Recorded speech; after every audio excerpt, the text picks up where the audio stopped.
Hello दोस्तों, मैं संजीव और आज हम लोग करने वाले हैं प्रैक्टिस सेट 5। ये जीके जीएस का सेट होने वाला है, 50 क्वेश्चन का सेट होगा। वैसे बच्चे जो बिहार दरोगा या बिहार एसएससी का तैयारी कर रहे हैं वो इस सेट को लगाएंगे और अपना स्कोर अपना शेयर करना, आपका स्कोर कितना आने वाला है। और एक बात और कि वैसे बच्चे जो ऑफलाइन क्लासेस करना चाहते हैं, क्लासेज 8 से 10 चल रही है, फ्री क्लासेज है। और जो फॉर्म भर चुके हैं बिहार एसएससी का या दरोगा की तैयारी कर रहे हैं वो 2 से 4 में आके बैठ सकते हैं। डिस्कशन क्लास चलता है, टारगेट बैच है वो हमारा। तो चलते हैं पहले क्वेश्चन के ऊपर। और पहला क्वेश्चन आपके सामने है ये। बुद्ध की मृत्यु के बाद पहली बौद्ध संगति का आयोजन किया गया था, उसकी अध्यक्षता किसने की थी? तो उसकी अध्यक्षता करने वाले हैं कौन? महाकश्यप। अब यहाँ से और क्या क्या क्वेश्चन बन सकता है तो देखते हैं। पहली बौद्ध संगति से पहला क्वेश्चन ये बनेगा कि ये कब हुआ था? तो ये 483 बीसी में हुआ था। दूसरा क्वेश्चन बनता है कि इसके शासक कौन थे? तो इस समय जो शासक थे उनका नाम था अजातशत्रु। और अजातशत्रु को कुनिक के नाम से जाना जाता है। कुनिक मतलब क्या होता है? कुनिक मतलब होता है पितृहंता। पितृहंता मतलब पिता की हत्या करने वाला। और इनके पिता का नाम था बिंबिसार, है ना। उसके बाद अगर बात करें प्रथम बौद्ध संगति के उपरांत प्रथम बौद्ध संगति कहाँ हुआ था? तो ये हुआ था राजगृह में। और इसके उपरांत लिखा गया था सुत्त पीटक की रचना की गई थी और विनय पीटक की रचना की गई थी। तो क्वेश्चन ये भी आता है कि सुत्त पीटक और विनय पीटक के लेखक कौन है? कभी कभी ये आपसे पूछ दिया जाएगा, ठीक है। सुत्त पीटक की रचना की गई थी और विनय पीटक की। सुत्त पीटक के लेखक थे आनंद, और आनंद महात्मा बुद्ध के प्रिय शिष्य थे। और विनय पीटक के लेखक थे कौन? उपाली। तो ये सारे क्वेश्चन प्रथम बौद्ध संगति से सिर्फ आता है। बौद्ध संगति 4 हुए थे, है ना, प्रथम, दूसरा, तीसरा और चौथा, ठीक है। तो आप हमें ये बताना दूसरे बौद्ध संगति के समय राजा कौन था, बस इसका आंसर आप हमें कमेंट में देना। अगले क्वेश्चन पे चलते हैं, नहीं तो क्वेश्चन ज्यादा लंबा हो जाएगा, 50 क्वेश्चन हम लोग को कवर करना है। क्वेश्चन पढ़िएगा अच्छे से। निम्नलिखित में से कौन सा सबसे अधिक प्रत्यास्था है? इलास्टिसिटी सबसे ज्यादा किस में पाई जाती है? ये साइंस का क्वेश्चन है। और ऑप्शन है रबड़, मिट्टी, स्टील या प्लास्टिक। तो मोस्ट ऑफ द बच्चा रबड़ ही मानेगा, लेकिन आंसर होगा स्टील। सबसे ज्यादा इलास्टिसिटी जो पाई जाती है यानी प्रत्यास्था का गुण, ये स्टील में पाया जाता है। अगले क्वेश्चन पे चलते हैं। दक्षिण अफ्रीका के किस शहर में गांधी जी को श्वेत लोगों द्वारा पीटा और ट्रेन से नीचे फेंक दिया गया था? ये घटना बड़ा अजीब सी घटना है। गांधी जी पीटर मेरिट्सबर्ग में जा रहे थे ट्रेन के ऊपर और इनके पास फर्स्ट क्लास का टिकट था। इसके बावजूद भी गांधी जी को ट्रेन से नीचे उतार दिया गया था। और ये घटना कब हुई थी? तो गांधी जी गए थे 1893 में, और इसी समय गांधी जी को ये फेस करना पड़ता है। दक्षिण अफ्रीका में गांधी जी ने स्थापना करते हैं फिनिक्स आश्रम का। फिनिक्स आश्रम की स्थापना करेंगे। इसके अलावा टॉल्स्टॉय फॉर्म की भी स्थापना करते हैं। फिनिक्स आश्रम, टॉल्स्टॉय फॉर्म। इसके बाद नटाल आश्रम की स्थापना भी गांधी जी दक्षिण अफ्रीका में ही करते हैं। तो ये सारे क्वेश्चन पूछा जाता है एग्जाम में। दक्षिण अफ्रीका से गांधी जी लौटेंगे 9 जनवरी 1915 को, ठीक है। आगे बात नहीं करेंगे, काफी लंबा चला जाएगा। नेक्स्ट क्वेश्चन पे चलते हैं। ब्लाइंडनेस यानी वर्णदता वाले व्यक्ति को लाल रंग कैसा दिखाई देता है ना। कलर ब्लाइंडनेस के लोग जो होते हैं, जो कलर ब्लाइंडनेस के रोगी होते हैं, उनको लाल रंग कैसा दिखाई देता है? तो उनको लाल रंग दिखाई देता है हरा, ठीक है। अगर रंग के बारे में बात करें तो हमारा प्राइमरी रंग 3 है, आर, जी और बी, रेड, ग्रीन, ब्लू और येलो, सियान, मैजेंटा, ये हमारा सेकेंडरी रंग में आता है। और टर्सरी में आता है हमारा व्हाइट, है ना। ये आप देखे होंगे, यानी एक प्राइमरी और एक सेकेंडरी के मिलाने से व्हाइट रंग बनता है, जबकि ग्रीन और रेड को मिलाने से हमारा येलो रंग बनता है। तो ये सारे क्वेश्चन एग्जाम में फिजिक्स में पूछे जाते हैं। अगले क्वेश्चन पे चलते हैं। पायस का कोलाइड होता है। पायस किसका कोलाइड होता है? तो पायस जो होता है वो द्रव से द्रव का कोलाइड होता है, ठीक है ना। Next question. भारत की सबसे लंबी सुरंग अटल टनल कहाँ स्थित है? तो ये स्थित है हमारा हिमाचल प्रदेश में। अब आपसे ये पूछा जाएगा कि अटल टनल की लंबाई कितनी है? तो अटल टनल की लंबाई 0.9.02 किलोमीटर की है। ये क्वेश्चन भी एग्जाम में आता है, ठीक है। अब ये बताना कि अटल टनल किस सुरंग में है? इसका आंसर आप हमें कमेंट में देना। नेक्स्ट, भारत में सबसे अधिक साक्षर संघ राज्य क्षेत्र कौन सा है? उस राज्य का नाम बताना है जहां साक्षरता दर सबसे अधिक है। तो अगर हम दिल्ली के बारे में बात करें तो दिल्ली की जनसंख्या घनत्व ज्यादा है ना, केंद्र शासित प्रदेश में सबसे ज्यादा जनसंख्या दिल्ली में पाई जाती है। साक्षरता के बारे में बात कर रहे हैं तो सबसे अधिक साक्षर राज्य जो हमारा केंद्र शासित प्रदेश है वो है हमारा लक्षद्वीप। आगे चलते हैं नेक्स्ट क्वेश्चन, रक्त में प्रतिस्कंदन पदार्थ कौन सा है? यानी वो कौन सा ऐसा पदार्थ है जो रक्त को जमने से रोकता है हमारे शरीर में? तो आंसर होगा हमारा हिपैरिन है। ठीक है, ये हमारे रक्त को शरीर के अंदर जमने से रोकता है। लेकिन अगर आपको सांप काट लिया तो सांप के जहर में न्यूरोटॉक्सिन होता है जो इसको नष्ट कर देता है और हमारे शरीर के अंदर रक्त जम जाता है जिससे मृत्यु हो जाती है। फाइब्रिनोज क्या करता है, जब हाथ पैर कट या छिल जाते हैं तो फाइब्रिनोज एक जाल का निर्माण करता है और इसी जाल में आके प्लेटलेट्स फंस जाते हैं। तो फाइब्रिनोज का काम होता है रक्त को जमाने का, जबकि हिपैरिन का काम होता है शरीर में रक्त को जमने से रोकने का। अगले क्वेश्चन पे चलते हैं, मीठे स्वाद की अनुभूति की जीवा पर स्वाद केंद्र कहाँ होता है? तो जीभ के बारे में आप लोग जानते होंगे, जीभ में टेस्ट बड पाया जाता है और सबसे आगे पाया जाता है मीठा, यानी अग्रभाग में होता है मीठा। और जो कड़वा भाग होता है, ये जो क्षेत्र है जीभ का पीछे का क्षेत्र, यहाँ पे होता है कड़वा। इसके बगल में जो हमारा होता है ये होता है सॉल्टी।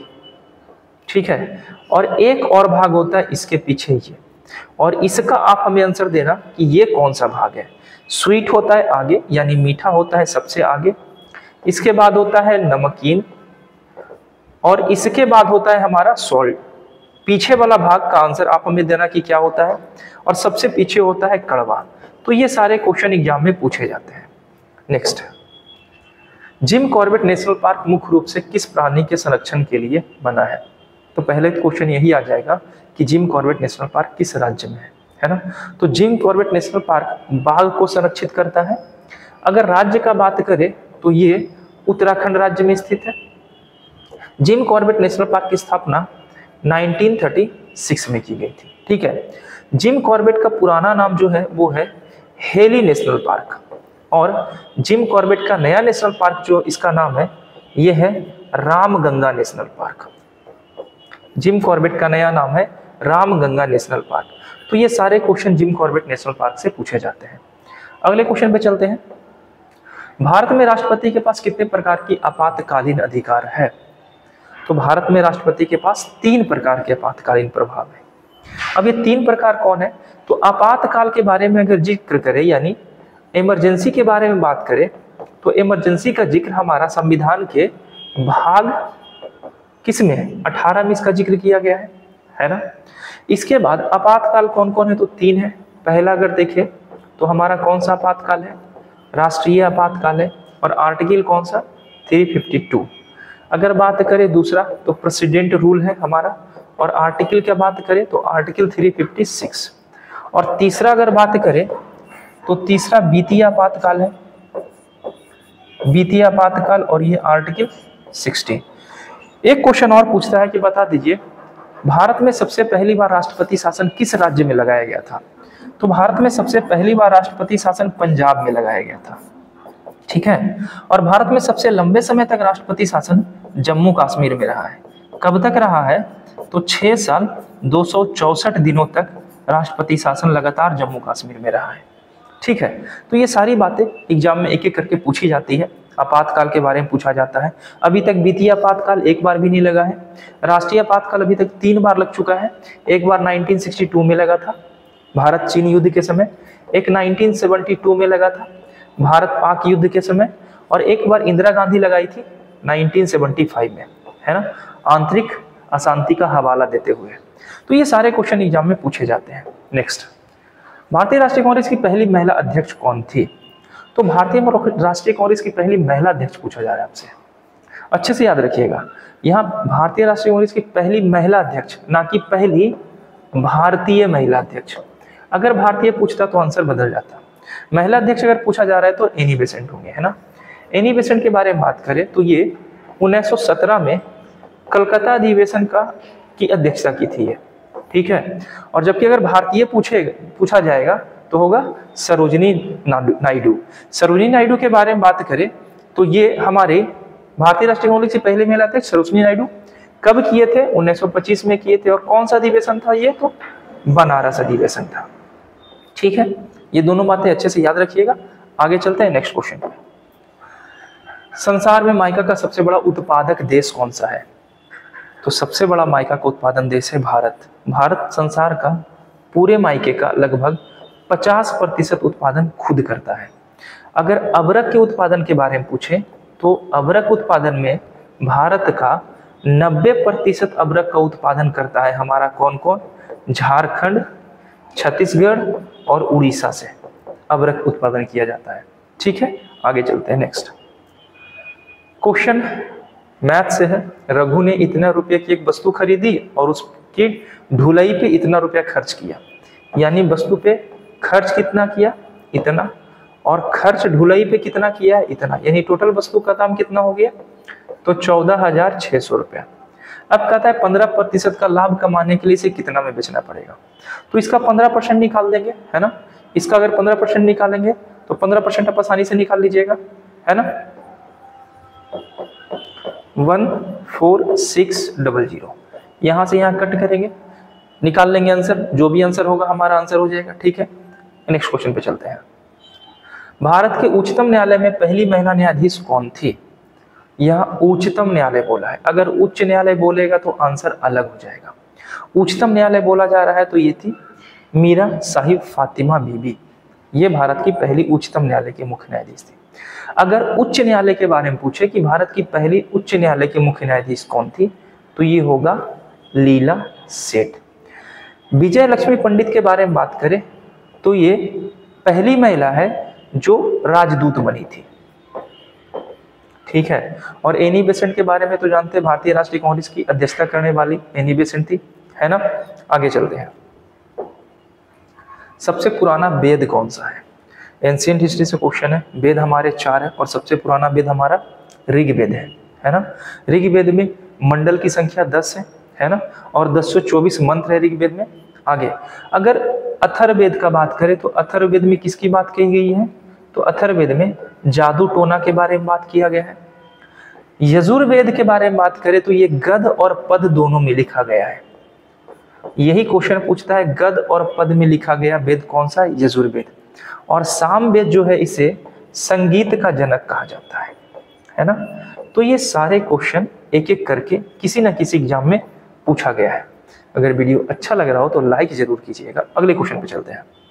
अब तक के समस्त मानव जीवन का इतिहास वर्ग संघर्ष का इतिहास है, यह कथन किसका था? तो यह कथन था हमारे मार्क्स साहब का, कार्ल मार्क्स का। और कार्ल मार्क्स ने इस पुस्तक लिखी थी जिसका नाम था दास कैपिटल। ये क्वेश्चन पूछा जाता है कि कार्ल मार्क्स की पुस्तक का नाम क्या है, या दास कैपिटल के लेखक कौन थे? Karl Marx. और आप हमें बताइएगा कि कार्ल मार्क्स किस देश के थे। ठीक है, नेक्स्ट क्वेश्चन पे चलते हैं। भारत का शेक्सपियर किसे कहा जाता है? तो भारत का शेक्सपियर कहा जाता है कालिदास को। अगर कालिदास के बारे में देखें तो कालिदास किसके दरबार में रहते थे? चंद्रगुप्त द्वितीय के दरबार में रहते थे, पता है ना। नवरत्न में से एक थे हमारे कालिदास। कालिदास ने बहुत सारी पुस्तकें लिखी थी, 7 पुस्तकें लिखी थी। देवी चंद्रगुप्तम लिखा गया है इनके द्वारा, देवी चंद्रगुप्तम। उसके बाद लिखा गया है नागानंद। इसके अलावा रत्नावली। इसके बाद प्रियदर्शिका। ये सारी पुस्तकें कालिदास के द्वारा लिखी गई थी। ठीक है ना। नेक्स्ट, हाइकिंग स्ट्रैप शब्द किस खेल से जुड़ा हुआ है? तो हाइकिंग स्ट्रैप शब्द जो है वो जुड़ा हुआ है हमारा गोल्फ से, सॉरी नौकायान होगा। इसका आंसर होगा सी, नौकायान। नेक्स्ट, हाल ही में खिल्ली राम मीना को किस राज्य का नया राज्यपाल सचिव नियुक्त किया गया? नया मुख्य सचिव की नियुक्ति खिल्ली राम मीना को किस राज्य में नियुक्त किया गया है? तो खिल्ली राम मीना को मिजोरम का सचिव बनाया गया है। अगला क्वेश्चन, सिकंदर के हमले के समय उत्तर भारत का निम्नलिखित राजवंशों में से किस एक का शासन था? तो सिकंदर के बारे में बात करें तो सिकंदर का हमला कब होता है? तो सबसे पहले सिकंदर 326 BC में आएगा और किस दर्रे से आता है ये भी पूछता है, तो ये आता है खैबर दर्रे से होकर। पहली बात ये है। सिकंदर जब आएगा तो एक युद्ध लड़ेगा जिसका नाम है हाइडे स्पीच का युद्ध, है ना। और हाइडे स्पीच का युद्ध सिकंदर और राजा पोरस के बीच में होता है ना, जिसमें राजा पोरस हार जाते हैं। और हाइडे स्पीच का युद्ध किस नदी के किनारे होता है ये पूछता है, तो ये झेलम नदी के किनारे होता है। और सिकंदर की सेना किस नदी को पार करने से इनकार कर देती है, ब्यास नदी को पार करने से इनकार कर देती है। और उस समय राजवंश जो था वो नंद वंश चल रहा था। और नंद वंश के शासक कौन थे उस समय, तो नंद वंश के शासक इस समय थे धनानंद। याद रखिएगा, धनानंद इस समय नंद वंश के राजगद्दी पे बैठे थे। सिकंदर की मृत्यु के बारे में पूछता है, तो सिकंदर की मृत्यु 323 में हुई थी और बेबीलोन में हुई थी।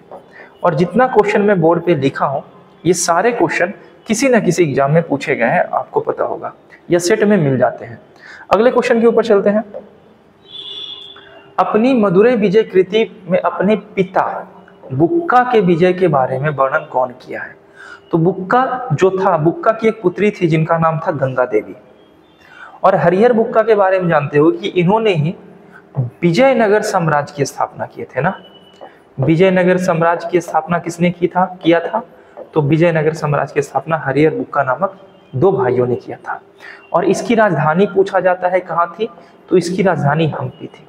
जब हमारा MBT मोहम्मद बिन तुगलक आक्रमण करेगा तो हरिहर और बुक्का को अपने साथ लेके चला जाएगा दिल्ली, और इसे मुस्लिम धर्म स्वीकार करने के लिए मजबूर कर देगा। और ये मुस्लिम धर्म स्वीकार भी कर लेते हैं।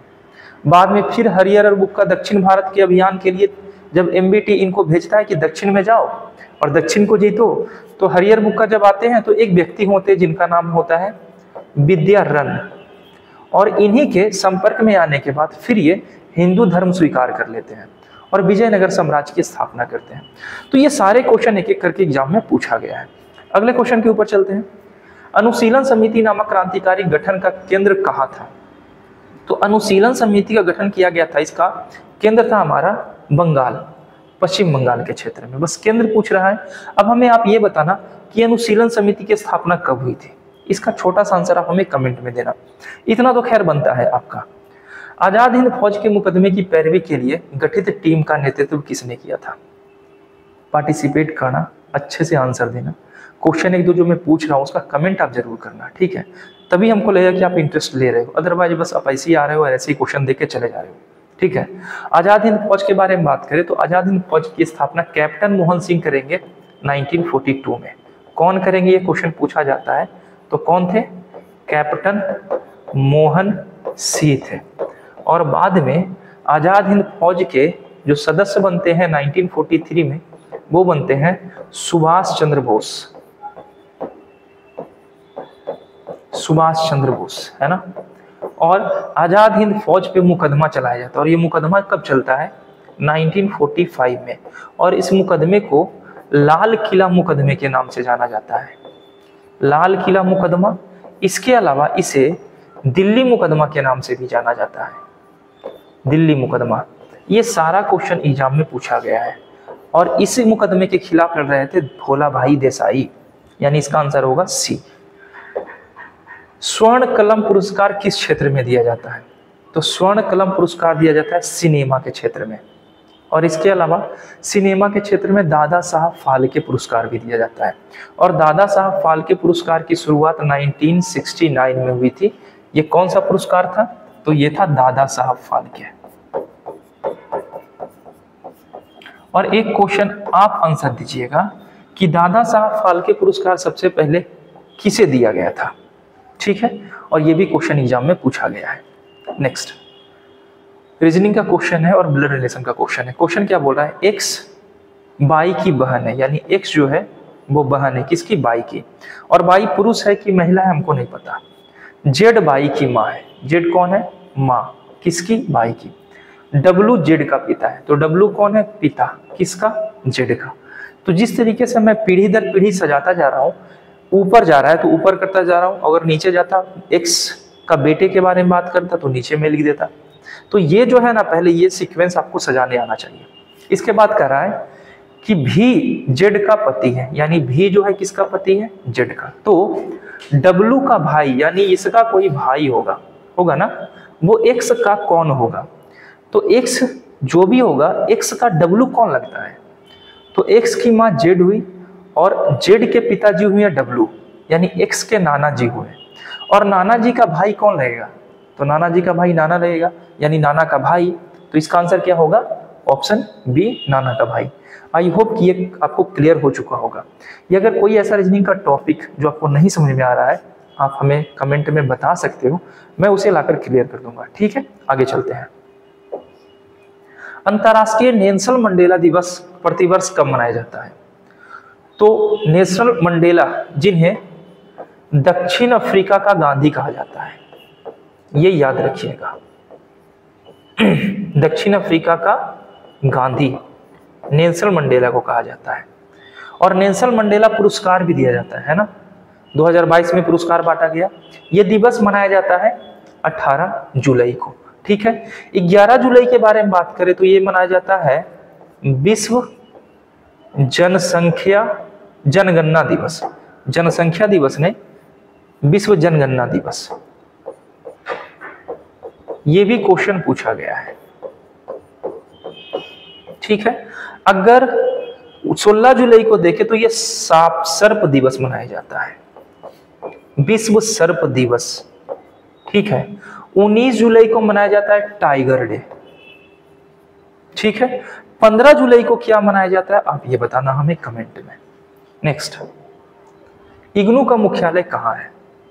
तो इग्नू का मुख्यालय हमारा कहाँ होगा? तो ये होगा हमारा हैदराबाद में। नेक्स्ट, प्रसिद्ध जगन्नाथ मंदिर किस राज्य में स्थित है? तो जगन्नाथ मंदिर उड़ीसा में स्थित है ना। कोणार्क मंदिर भी हमारा उड़ीसा में स्थित है, तो आंसर होगा हमारा उड़ीसा।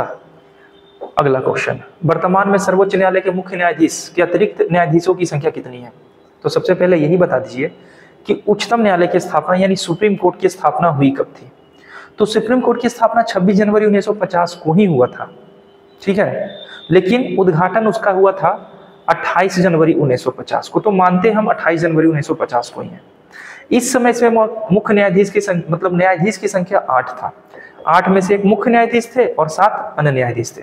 अगर वर्तमान में बात करें तो 33 अन्य न्यायाधीश और एक मुख्य न्यायाधीश है, यानी टोटल न्यायाधीशों की संख्या कितनी है? 34। तो आंसर होगा 34। अगर न्यायालय की बात करें तो संविधान के अनुच्छेद 124 से लेके 147, ये जो अनुच्छेद है ये न्यायालय के बारे में बात करता है।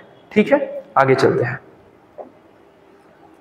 पृथ्वी से दिखने वाला सबसे प्रकाशमान ग्रह कौन सा है? सब जानता है। सबसे चमकीला ग्रह कौन सा है? शुक्र। शुक्र के बारे में थोड़ी सी बातें जान लेते हैं। शुक्र को सबसे गर्म ग्रह कहा जाता है, जबकि बुध सबसे नजदीक है, फिर भी सबसे गर्म ग्रह शुक्र को कहा जाता है। इसमें कार्बन डाइऑक्साइड की मात्रा इस पर 98% है, जबकि हमारी धरती पर कार्बन डाइऑक्साइड की मात्रा 0.03% है। फिर भी धरती का तापमान गर्मी में देखते हो आप क्या होता है, और इस पे तो लगभग 98% है। तो सोच लो इसका क्या हाल होगा। ठीक है, कार्बन डाइऑक्साइड क्या करते हैं? ग्लोबल वार्मिंग का रीजन बनते हैं, प्रकाश को पकड़ के रखते हैं। यही कारण है कि शुक्र सबसे चमकीला और सबसे गर्म ग्रह है। शुक्र के पास अपना एक भी उपग्रह नहीं है। तो ये क्वेश्चन पूछता है कि ऐसे उपग्रह का नाम बताइए जिसका कोई उपग्रह नहीं है। तो एक तो शुक्र हो गया और दूसरा बुध हो गया, इसके कोई एक भी अपने सैटेलाइट नहीं है। ठीक है, अगर शुक्र के बारे में बात करें तो ये ईस्ट टू वेस्ट मूव करता है, यानी पूरब से पश्चिम, जबकि अर्थ जो हमारा है वो पश्चिम से पूर्व की ओर मूव करता है। ठीक है, यानी ये क्लॉकवाइज घूमता है और अर्थ एंटी क्लॉकवाइज। यही कारण है कि शुक्र ग्रह पे सूर्य पश्चिम दिशा में निकलते हैं। ठीक है, आगे चलते हैं। नेक्स्ट क्वेश्चन, भारत की जनगणना 2011 के अनुसार बिहार का लिंग अनुपात कितना है? तो बिहार का लिंग अनुपात हमारा है 918। बिहार से ढेर सारे क्वेश्चन पूछते हैं। बिहार का जनसंख्या घनत्व के बारे में बोलेगा तो 1106 प्रति वर्ग किलोमीटर, यानी पूरे देश में सबसे ज्यादा जनसंख्या घनत्व बिहार का है। अगर भारत का लिंग अनुपात देखें तो भारत का लिंग अनुपात कितना है? तो भारत का लिंग अनुपात है 343, मात्र 343। उसमें से बिहार का लिंग अनुपात देख लीजिए क्या है। सॉरी, लिंग अनुपात नहीं, जनसंख्या घनत्व के बारे में बात कर रहे थे। तो क्वेश्चन यहाँ पे पूछ रहा था कि भारत की जनगणना के अनुसार 2011 के अनुसार बिहार का लिंग अनुपात कितना है? तो बिहार का लिंग अनुपात कितना है हमारा? 1918। ठीक है, अरे भाई छोड़ देना। तो क्वेश्चन आपसे पूछा जा रहा है कि भारत की जनगणना 2011 के अनुसार बिहार का लिंग अनुपात कितना है? तो बिहार का लिंग अनुपात 918 है। बीपीएससी में ऐसा ही क्वेश्चन पूछता है। अगर बिहार का जनसंख्या घनत्व देखें तो जनसंख्या घनत्व 1106 है। बिहार शिक्षा के मामले में सबसे निचले स्तर पर है, ये तो आपको पता होगा। अच्छा, अगर बात करें बिहार का सबसे साक्षर जिला कौन सा है, तो सबसे साक्षर जिला कौन सा है बिहार का? रोहतास जिला। और सबसे निम्न साक्षरता वाला बिहार का राज्य कौन सा है? तो ये हमारा है पूर्णिया का। ठीक है, ये सारे क्वेश्चन एग्जाम में आते हैं। आगे चलते हैं। और अगर पूछे कि भारत का जनसंख्या लिंग अनुपात कितना है, तो भारत का लिंग अनुपात 2011 के अनुसार 943 है, यानी भारत के लिंग अनुपात से भी बिहार का लिंग अनुपात कम है। नेक्स्ट क्वेश्चन पे चलते हैं। निम्नलिखित में से कौन सा रक्त समूह उस व्यक्ति को दिया जाता है जिसका रक्त ए समूह ए है? तो जिस व्यक्ति का रक्त समूह ए है उसे रक्त ए या रक्त ओ दिया जाता है ना। रक्त एक समूह वाले लोगों को सर्वग्राही कहते हैं, यानी ये सभी से खून ले सकते हैं। और रक्त ओ वाले समूह को सर्वदाता कहते हैं, यानी ये सभी को खून दे सकते हैं। नेक्स्ट, पोटोमीटर नापा जाता है किस चीज को? तो पोटोमीटर नापा जाता है हमारा, इससे बाष्पोत्सर्जन की क्रिया नापी जाती है, यानी ऑप्शन होगा बी। नेक्स्ट, डीएनए की प्रकृति किस प्रवस्था में होती है? तो डीएनए की जो प्रकृति होती है यानी नेचर, ये एस प्रवस्था में होती है। और डीएनए का फुल फॉर्म क्या होता है, ये आप हमें कमेंट में बताइएगा। स्तरीय स्तनधारियों के मूत्र में मुख्यतः नाइट्रोजन उपस्थित होते हैं। नाइट्रोजन अवशिष्ट उत्पाद होता है कौन सा? तो जो स्थलीय जंतु होते हैं यानी थैलोफाइट का जो प्राणी होते हैं उसमें यूरिया पाया जाता है उनके मूत्र में, तो आंसर होगा हमारा यूरिया। नेक्स्ट, निम्नलिखित में से कौन परजीवी है? अमीबा, प्रोटिस्टा, हाइड्रा या एंटमीबा? तो परजीवी है हमारा अमीबा प्रोटिस्टा। तो अमीबा प्रोटियस जो है ये एक परजीवी है। आगे चलते हैं। प्रोटियस एक देवता थे, उन्हीं के नाम पर अमीबा का नाम अमीबा प्रोटियस रखा गया था, साइंटिफिक नेम। ठीक है ना। हाल ही में किसने नेफेथोमाइसिन नामक पहली स्वदेशी एंटीटैग दवा लॉन्च किया है? तो ये दवा लॉन्च करने वाले हैं जितेंद्र सिंह, डॉक्टर जितेंद्र सिंह। आगे चलते हैं। गुणसूत्र की हैप्लॉइड संख्या पाई जाती है किस में? तो गुणसूत्र की जो हैप्लॉइड संख्या है ये पाया जाता है अमीबा में। अगले क्वेश्चन पे चलते हैं। पृथ्वी के कक्षा में स्थापित होने वाला पहला कृत्रिम उपग्रह कौन सा था? तो ये पहला कृत्रिम उपग्रह जो था ये था हमारा स्पुतनिक 1, यानी आंसर होगा ए। नेक्स्ट, भारत में अपना प्रथम भूमिगत नाभिकीय विस्फोट कब किया था? तो पहला विस्फोट किया गया था पोखरण, और पोखरण कहाँ है? राजस्थान में। और उसके बाद फिर 24 साल के बाद यहाँ विस्फोट किया गया जो लाफिंग बुद्धा के नाम से जाना गया। ठीक है, आगे चलते हैं। भारत के किस राज्य में कॉफी और चाय दोनों मुख्य नकदी फसल है? तो कॉफी चाय का मुख्य नकदी फसल है कर्नाटक का क्षेत्र। अगर कर्नाटक का क्षेत्र देखें तो काफी ज्यादा प्रसिद्ध है। किस लिए प्रसिद्ध है? तो ये हमारा कर्नाटका का क्षेत्र है। कर्नाटका के पास ही नीलगिरी की पहाड़ी है, और कर्नाटका में एक खान है जिसका नाम है कोल्लार की खान, और कोल्लार की खान सोने के लिए जाना जाता है, ये आपको पता होगा। उसके अलावा कर्नाटका के तट को कहते हैं कन्नड़ तट, सॉरी कोकण तट, कोकण नहीं कन्नड़ तट। तो इसका आंसर होगा कन्नड़। कर्नाटक के तट को कहते हैं कन्नड़ तट, कोकण तट कहते हैं महाराष्ट्र के तट को। तो इसका आंसर होगा कन्नड़ तट, कर्नाटक के तट को कहते हैं। और केरल के तट को कहते हैं माराबार तट, ये भी आपको पता होगा। ठीक है, अगला क्वेश्चन पे चलते हैं। किस खेल में गेम पॉइंट से गेम और गेमो सेट बनते हैं? तो गेम और गेमो सेट जो बनते हैं ये बनते हैं हमारे बैडमिंटन के खेल से। नेक्स्ट, विषैले सांपों में विष ग्रंथि प्रवर्तित होती है। तो विषैले सांपों में जो लार ग्रंथि होता है ना, ये विष ग्रंथि के रूप में पाया जाता है, और इसमें न्यूरोटॉक्सिन नामक जहर होता है, न्यूरोटॉक्सिन। और न्यूरोटॉक्सिन हमारे रक्त को जमा देता है और हिपेरिन को नष्ट कर देता है। अगले क्वेश्चन पे चलते हैं। अगला क्वेश्चन है, भारतीय संविधान का कौन सा अनुच्छेद राष्ट्रपति को लोकसभा भंग करने की का अधिकार देता है? तो राष्ट्रपति लोकसभा भंग करेंगे कैसे, किसके कहने पे? प्रधानमंत्री के कहने पे, और राष्ट्रपति को यह अधिकार दिया जाता है आर्टिकल 85 के तहत। ठीक है, अच्छे से याद रखिएगा, आर्टिकल 85 के तहत। अब नेक्स्ट क्वेश्चन पे चलते हैं। भारत के संविधान में किस संशोधन के तहत जीएसटी शब्द जोड़ा गया था? तो जीएसटी जोड़ा गया है आर्टिकल 101 के तहत, यानी ऑप्शन होगा ए, संविधान संशोधन 101। अगला क्वेश्चन, सार्क के सदस्य देशों की संख्या कितनी है? तो हमारे भारत के आसपास जितने भी देश है वो सारे सार्क के सदस्य देश हैं। भारत का कौन कौन सा ऐसा पड़ोसी देश है जो सार्क का सदस्य नहीं है? इसका आंसर आप हमें कमेंट में देना। नेक्स्ट, हाल ही में किसे नागालैंड में 25वें हॉर्नबिल महोत्सव साझेदारी देश के रूप में घोषित किया गया? नागालैंड में अभी 25वां हॉर्नबिल फेस्टिवल मनाया जा रहा है और इसमें जापान को आमंत्रित किया गया है। तो आंसर होगा हमारा जापान। उच्च जैसे कम से संबंधित है, उसी तरीके से पर्वत किससे संबंधित है? तो ये रीजनिंग का क्वेश्चन है, इसका आंसर आप हमें कमेंट में देना। देखते हैं किसका आंसर सही होता है।